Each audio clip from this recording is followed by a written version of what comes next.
itong paruing pin na ito, ano daw, 6 feet po ito.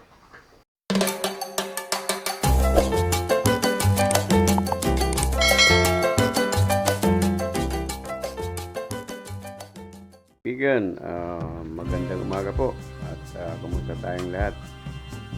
Sana po ay nasa mabuti tayong kalagayan mga kaibigan at ngayon po ay meron lang po akong i-share sa inyo. Ito mga kaibigan ang bago kong kulungan ng baboy at ito ay gagawin kong panakan at baka siguro bukas ay ihatid na yung paruing pin. Simple lang pero ito sinadya ko ng kabaan dahil para wala nang lipatan yung mga piglit pag okay na silang iwalay sa lahin. Ayan, medyo malaki talaga, mahaba. Ito kasi yung inahing baboy ay malapit ng mga anak ngayong September at subukan kong dati kasi tali-tali lang to at ito ay gagawin ko paruing pin na talaga gawa na ko ng maanakan niya at ito kasi pangalawa ko ng baboy at ito pa ito mahulugan ko ito siguro ngayon kailangan mahulugan ito mga kaibigan, naka-flooring na kami kunti na lang yan, medyo malalim daw dito sa kabila.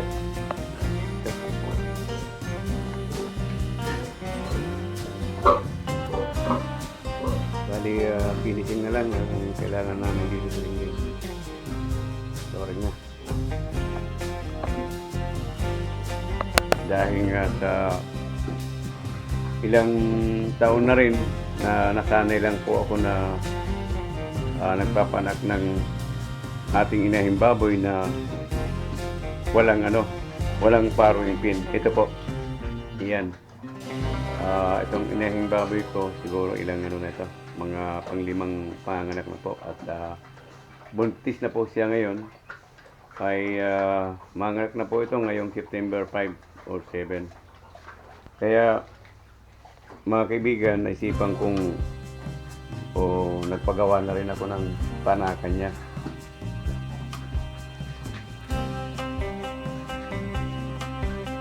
Mga kaibigan, ito nga pala sukat ng ko. Itong panakan siguro nasa po ito. Mga 12 by 8 ang haba po. Ayan po. Ayan. Kasi itong itong paruing pin ito 6 feet po ito. Tapos may sobra po dito. Ayan. Medyo mahaba pang distansya dito. Ginawa ko talaga ng ganito. Pinagawa ko sa panday para kasi itong itong alaga kong inahing baboy. Ayan. Ay masyado ligalig ito at napakahirap pong ilabas. Kaya mangyayari ang binabala ko nga, gawan ko pa ng pintuan dito.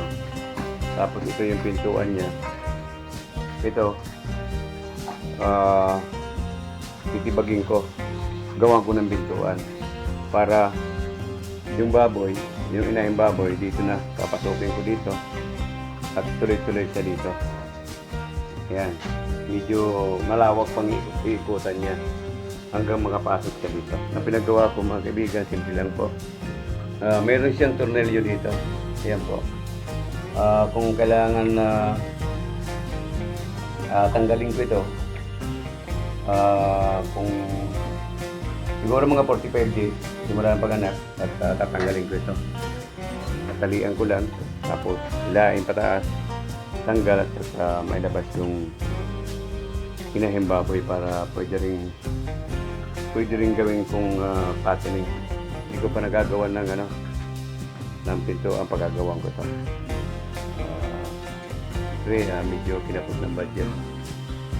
Ayan, okay naman ang pagkagawa. Ayan, ang ginawa ko, yero na lang. At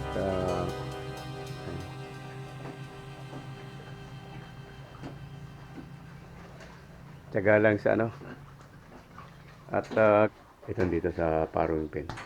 Okay mga kaibigan, maraming salamat po. Update na lang po kayo kung update na lang po kayo kung manganak na po ang aking inahing baboy. Maraming salamat po. At mga kaibigan, ingat po tayong lahat. Doon po sa mga baguhan, kung maaari lang po, pahingi po ng isang subscribe. At kung pwede rin po, at pakihit na rin ang notification bell para lagi kayong updated sa lahat ng mga video ko. Maraming salamat po. Bye-bye.